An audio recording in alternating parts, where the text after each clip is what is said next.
Samachar news కి స్వాగతం.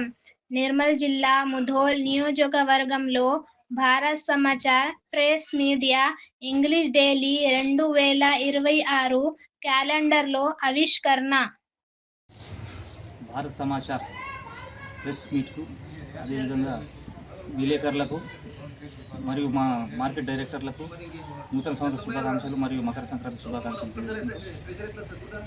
ఈ భారత్ సమాచార్ యజమానానికి శుభాకాంక్షలు. समाचार प्रेस मीडिया मैनेजमेंट रिपोर्टर्स को नया साल मुबारक. ఈరోజు జెడ్పీఎస్ఎస్ పరిసి పాఠశాల నందు భారత్ సమాచార్ ప్రెస్ మీడియా తరఫున క్యాలెండర్ ఆవిష్కరణ చేయడం జరిగింది. ఈ సందర్భంగా భారత్ సమాచార్ ప్రెస్ మీడియా సిబ్బంది, పాత్రికేయులు, జర్నలిస్టులు, అదేవిధంగా ఇతర సిబ్బంది అందరికీ నూతన సంవత్సర శుభాకాంక్షలు తెలియజేసుకుంటూ, ఇదే విధంగా ముందుకు జర్నలిజంలో కానీ ప్రెస్ మీడియాలో కానీ ముందుకు సాగాలని కోరుకుంటూ వారికి ప్రత్యేకంగా మరొకసారి శుభాకాంక్షలు తెలియజేసుకుంటూ